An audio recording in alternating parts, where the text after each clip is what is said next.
Emotional intelligence is about self-awareness. And Yes. so, and if we think about it, like, think about that narrative, that story we always tell ourselves, right, is which drives us to our decisions. So Right. when something happens, depending on what you tell yourself, is how you're going to respond and react to that. What Exactly. about you, Bolo, when you see that? When I say no matter the situation, um, I I get this every day. I prepare to go to work. I prepare to do my daily job, and I know I'm going to be faced with different situations, but I have to remember that my emotions controls everything. If I let myself explode or don't control the situation by letting my emotions lead me, it could go left real fast. So no matter what the situation is, I always got in the back of my head this program, this knowledge, or however you guys present this, that my boy is talking about emotional intelligence every day. So remember that, man. Remember that the emotional intelligence can take you wherever you need to go. Wherever you need to go. Just control it. Just control it. And that's my situation. Yeah, for sure. Yes. Yeah, Nora, you got any stories that you can think about where EI went good? You did went good or it didn't go so good? Any stories? Well, where it Just did any go any good. emotionally charged story that you could think of. Yes. Well, for instance, I'm in the fitness field. Mm-hmm. So, you may have a client who choose not to re-sign with you, or, they didn't lose weight, Right. And I tend to take stuff like that personal when you can't, because that person not losing weight is a result of their actions that had nothing to do with me. So I've been learning through emotional intelligence not to internalize and let that affect how I emotionally feel, because before I would feel like a failure, like I did something wrong. No, this is totally not on me.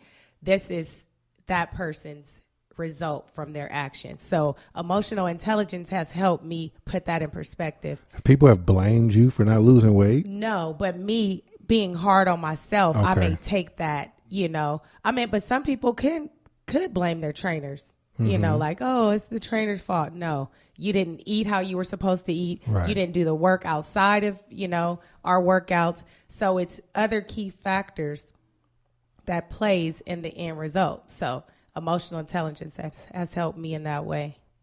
Yeah. And I want to ask Ken a question. Because you use emotional intelligence, like you said, and you dream it every day. But you mentioned like you get up every day, you go to work.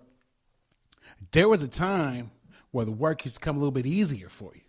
How was that? Talk about that transition from getting fast money to getting up every day and having the discipline to go to work. Really, Cuzzo, that wasn't hard because I've always kept a job, even though doing fast money. And I was raised in a certain way. But the transition was somewhat easy for me because I pride myself on being a certain person. But if I put emotional intelligence in it, it even becomes even more challenging because if I look back at some of the things that I went through and some of the things that I go through today, say for instance, I wanted to relate on what DB had asked her. I go to work and you run into a person that's ugly. And what I mean by ugly is with racism, in this work field, we deal with this. So you have this that attacks you. Now, how do you deal with this? Coming where I come from, I know how to pop off. Mm-hmm. But being able to provide for my family and keep a job, I have to use my brain and my emotions and my intelligence to deal with my emotions. Now, none of us likes racism, but some form we deal with it every day. And there's a way that we have to deal with it to keep going, to not get ourselves in trouble, to keep our job. So the emotional intelligence that I have to do is say, hey, I'm a bigger person than that. You understand?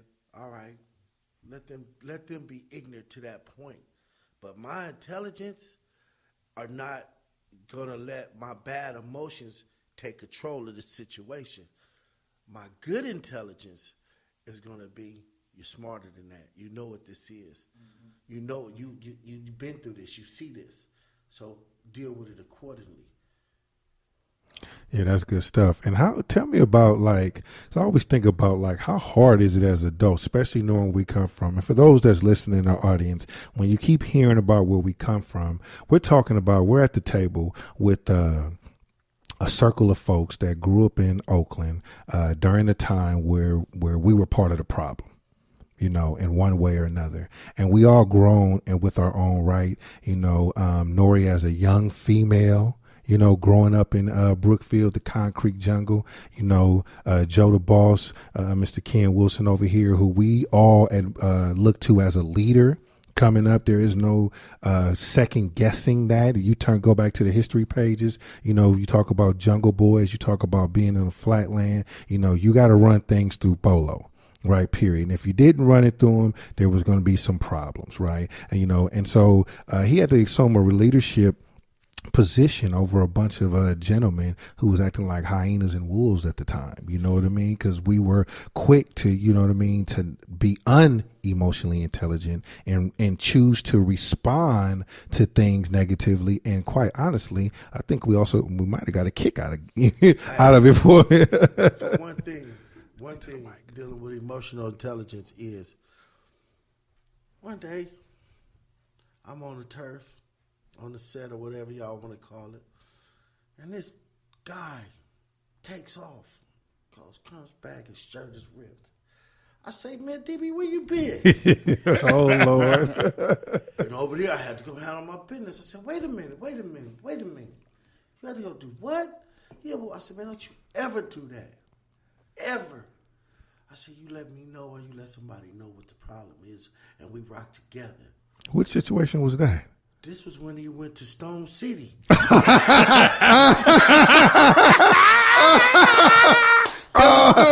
the story. I know the story. Shirt ripped and stuff like this. But this was the type of guy he was. He knew how to take situations into his own hands. But his emotions led him to do that. Mm-hmm. To where he could have got in a situation to where all bad. Wouldn't have been able to That's right. say. So my thing was, when he came back, I said, man, check this out. Don't ever do that. Don't you ever do that. He was like, I said, man, because things could have went wrong, man. Things could have went wrong, and then a whole bunch of other stuff go wrong. Yeah. And he was like, okay.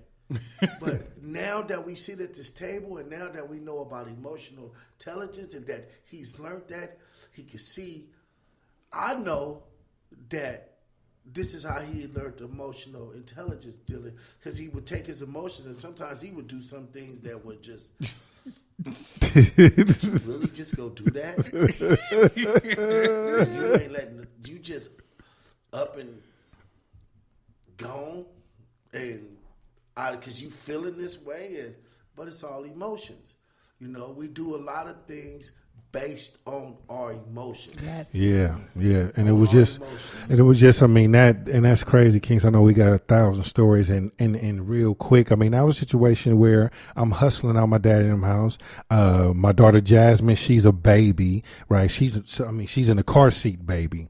And, and I used to, serve about it at my pops in the house. The gentleman came over early in the morning. I told him it was too early. He was just being super disrespectful, kept knocking, said something slick. So I'm like, okay, yeah, when I get up, I'm going to go see him about something. And the cold part about it, Head was with me, right? I went to the Eastmont Mall, bought a set of burners, I went to the mall, bought some burners. Tell the audience what the burners are. They don't know. They don't know. Burners, right? The black leather gloves with the holes in the knuckles, right? Like they were my boxing gloves, and went over to Stone City, to their corner, and all the fellas was out there, which is basically a neighboring neighborhood. And I jumped out and confronted the dude in the store, and we went fist to cuff. This is back when we actually fought. Before we went to grab guns. And I'm not saying that was the smart thing to do. Actually, it was relatively stupid, because like Ken was saying, what Ken was illuminating is, why would you go over there by yourself? You went out there and was outnumbered.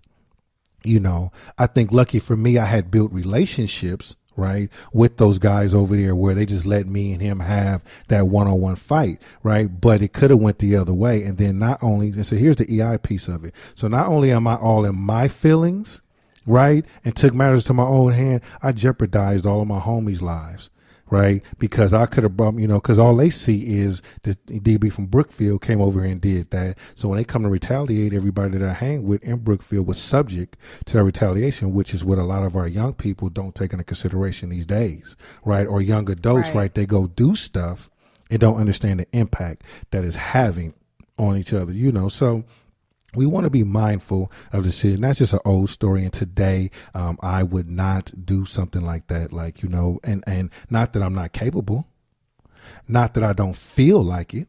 Right. The last job I was working at, there's plenty of heads up there I felt like busting wide open. I could say that now because I'm on my own platform. Right. I'm not under the jurisdiction of them anymore. Not that I would do anything now, but I felt like it because I felt like, people were playing me because I was in this work environment and taking the new DB for granted.